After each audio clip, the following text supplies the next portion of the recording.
بسم اللہ الرحمن الرحیم۔ حضرت سفیان ثوری کہتے ہیں کہ میں طواف کر رہا تھا، میں نے ایک شخص کو دیکھا کہ وہ ہر قدم پر درود ہی پڑھتا ہے اور کوئی چیز تسبیح اور تحلیل وغیرہ نہیں پڑھتا۔ میں نے اس سے پوچھا اس کی کیا وجہ؟ اس نے پوچھا تو کون ہے؟ میں نے کہا کہ میں سفیان ثوری ہوں۔ اس نے کہا کہ اگر تو اپنی زمانہ کا یکتا نہ ہوتا تو میں نہ بتاتا اور اپنا راز نہ کھولتا۔ پھر اس نے کہا کہ میں اور میرے والد حج کو جا رہے تھے۔ ایک جگہ پہنچ کر میرا باپ بیمار ہو گیا۔ میں علاج کا اہتمام کرتا رہا کہ ایک دم ان کا انتقال ہو گیا اور منہ کالا ہو گیا۔ میں دیکھ کر بہت ہی رنجیدہ ہوا اور انا للہ پڑھی اور کپڑے سے ان کا منہ ڈھک دیا۔ اتنے میں میری آنکھ لگ گئی۔ میں نے خواب میں دیکھا کہ ایک صاحب جن سے زیادہ حسین میں نے کسی کو نہیں دیکھا اور ان سے زیادہ صاف ستھرا لباس کسی کا نہیں دیکھا اور ان سے زیادہ بہترین خوشبو میں نے کہیں نہیں دیکھی۔ تیزی سے قدم بڑھائے چلے آ رہے ہیں۔ انہوں نے میرے باپ کے منہ پر سے کپڑا ہٹایا اور اس کے چہرے پر ہاتھ پھیرا تو اس کا چہرہ سفید ہو گیا۔ وہ واپس جانے لگے تو میں نے جلدی سے ان کا کپڑا پکڑ لیا اور میں نے کہا، اللہ تعالیٰ آپ پر رحم کرے۔ آپ کون ہیں کہ آپ کی وجہ سے اللہ تعالیٰ نے میرے باپ پر مسافرت میں احسان فرمایا؟ وہ کہنے لگے کہ تو مجھے نہیں پہچانتا، میں محمد بن عبداللہ صاحب قرآن ہوں صلی اللہ علیہ وسلم۔ یہ تیرا باپ بڑا گنہگار تھا لیکن مجھ پر کثرت سے درود بھیجتا تھا۔ جب اس پر یہ مصیبت نازل ہوئی تو میں اس کی فریاد کو پہنچا اور میں ہر اس شخص کی فریاد کو پہنچتا ہوں جو مجھ پر کثرت سے درود بھیجے۔ یا من یجیب دعاء المضطر فی الظلم یا کاشف الضر والبلوى مع السقم شفی نبیک فی ذل ومسکنتی واستر فإنک ذو فضل وذو کرم واغفر ذنوبی وسامحنی بہا کرما تفضلا منک یا ذا الفضل والنعم ان لم تغثنی بعفو منک یا ملی وخجلتی وحیائی منک وندئی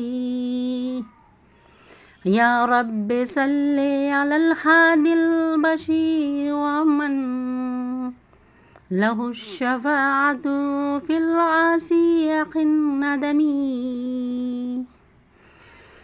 یا رب صلی علی المختار من مدری ازکی الخلائق من عربی ومن عجمی یا رب صلی علی خیر الانام ومن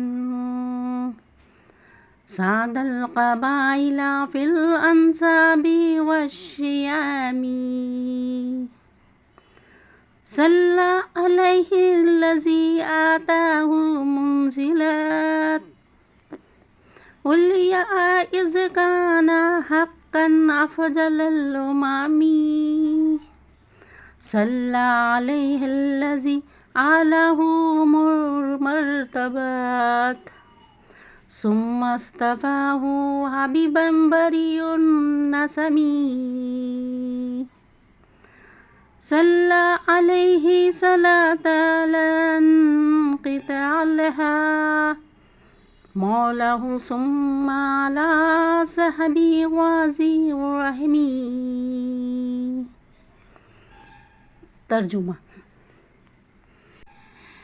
اے وہ پاک ذات جو مستر کی اندھیریوں کی دعائیں قبول کرتا ہے، اے وہ پاک ذات جو مضطروں کو، بلاؤں کو، بیماریوں کو زائل کرنے والا ہے، اپنے نبی صلی اللہ علیہ وسلم کی شفاعت میری ذلت اور عاجزی میں قبول فرما لی اور میرے گناہوں کی پردہ پوشی فرما۔ بے شک تو احسان اور کرم والا ہے، میرے گناہوں کو معاف فرما اور ان سے مساحت فرما۔ میرے کرم اور احسان کی وجہ سے اے احسان والے اور اے نعمتوں والے، اے میری امیدگاہ، اگر تو اپنے عفو سے میری مدد نہیں فرمائے گا تو مجھے کتنی خجالت ہوگی، کتنی تجھ سے شرم آئے گی اور کتنی ندامت ہوگی۔ اے میرے رب، درود بھیج ہادی بشیر پر اور اس ذات پر جس کے لیے شفاعت کا حق ہے، گنہگار اور ندامت والے کے حق میں۔ اے رب، درود بھیج اس شخص پر جو قبیلہ مضر میں سب سے زیادہ برگزیدہ ہے اور جو ساری مخلوق میں عرب کی ہو یا عجم کی سب سے افضل ہے۔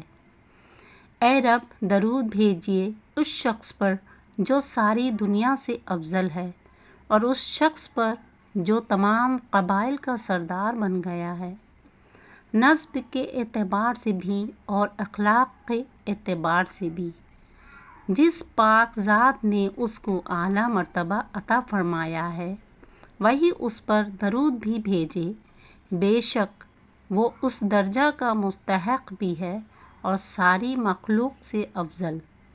وہی پاک ذات اس پر درود بھیجے جس نے اس کو اعلیٰ مرتبہ عطا فرمایا، پھر اس کو اپنا محبوب بنانے کے لیے چھانٹا۔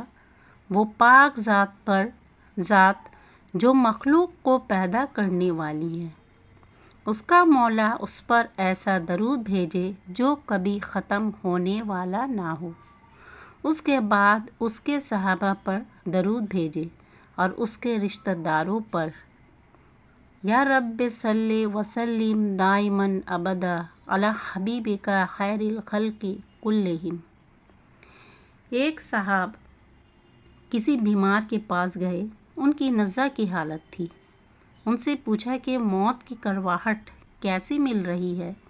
انہوں نے کہا کہ مجھے کچھ نہیں معلوم ہو رہا ہے، اس لیے کہ میں نے علماء سے سنا ہے کہ جو شخص کثرت سے درود شریف پڑھتا ہے وہ موت کی تلخی سے محفوظ رہتا ہے۔ یا رب صلی وسلم دائماً ابدا علی حبیبک خیر الخلق کلہم۔ ایک صاحب کو حبس بول ہو گیا۔ انہوں نے خواب میں عارف باللہ حضرت شیخ شہاب الدین بن رسلان کو، جو بڑے زاہد اور عالم تھے، دیکھا اور ان سے اپنے مرض کی شکایت و تکلیف کہی۔ انہوں نے فرمایا، تو تریاق مجرب سے کہاں غافل ہے؟ یہ درود پڑھا کر: اللہم صلی وسلم وبارک علی روح سیدنا محمد فی الارواح وصلی وسلم علی قلب سیدنا محمد فی القلوب وصلی وسلم علی جسد محمد فی الاجساد وصلی وسلم علی قبر سیدنا محمد فی القبور۔ خواب سے اٹھنے کے بعد ان صحاب نے اس درود کو کثرت سے پڑھا اور ان کا مرض زائل ہو گیا۔ یا رب صلی وسلم دائماً ابدا علی حبیبک خیر خلق کلہم۔ حضرت سفیان کہتے ہیں کہ ایک دفعہ باہر جا رہا تھا، میں نے ایک جوان کو دیکھا کہ جب وہ قدم اٹھاتا ہے یا رکھتا ہے